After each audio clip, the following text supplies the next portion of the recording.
అంటే అన్నట్టుగా ఉంటే నీకు ఏ సమస్య ఉండదు, ఏ శ్రమ రాదు. ఇష్టంగా ఉంటేనే వస్తాయి. ఈ సిలువ ధ్యానం గురించి ఆలోచించే వాళ్ళందరూ కూడా చెప్పేది కొన్ని అదే. మీరు ఏం ధ్యానిస్తున్నా నాకు తెలియదు, కానీ మొత్తానికి దేవునికి ఇష్టమయ్యే కొద్దీ కష్టాలు మొదలవుతాయి.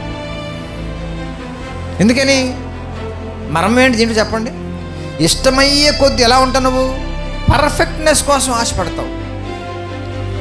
నీతి గురించి, నిజాయితీ గురించి, పరిశుద్ధత గురించి, యథార్థమైన జీవితం గురించి, ఆత్మ ఫలములో పండటం కోసం ఇంకా ఇంకా ప్రయాసపడతా ఉంటావు. అది ఇముడ్చుకుంటారా ప్రపంచం? చెప్పాలి మీరు. నీ పక్క వాళ్ళు ఇముడ్చుకుంటారా? అక్కడ మొదలవుతాయి కష్టాలు, అక్కడ మొదలవుతాయి బాధలు.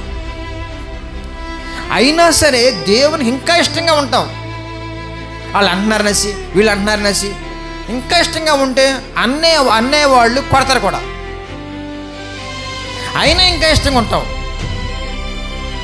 అర్థమవుతుంది మీకు? అయినా ఇంకా ఇష్టంగానే ఉంటాం. చివరికి నిన్ను కూడా సిలువేస్తారు, అయినా ఇష్టంగా ఉంటాం. దేవుని నామానికి స్తోత్రం. ఆ స్టేజ్ అద్భుతమైన స్టేజ్. చివరికి పేతురు గారిని తలకిందులుగా సిలువేసినట్టుగా వేయొచ్చాము, రంపాలతో కోయొచ్చాము, సరసల మరిగిన నూనెలో వేయొచ్చాము. నువ్వు ఇష్టంగా ఉన్నావు కాబట్టి వచ్చి నీ కష్టాలు.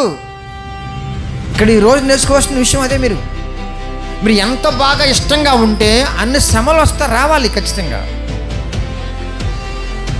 అన్ని కష్టాలు రావాలి. అందుకనే మీకు సూత్రం ఒకటే, ఆయన నచ్చామని సచ్చావే. ఖచ్చితంగా చెప్పు ఆ మాట. ఆయన బాగా నచ్చావో ఈ లోకంలో నీకు కష్టాలు మొదలవుతాయి. ఎందుకని? దేవుడు 1000 మందికి తన ప్రియ కుమారులందరి కొరకు నిన్ను వెలుగ్గా ఉంచడం కోసం ఆ కష్టాలు వచ్చినాయి. దేవుని నామానికి స్తోత్రం.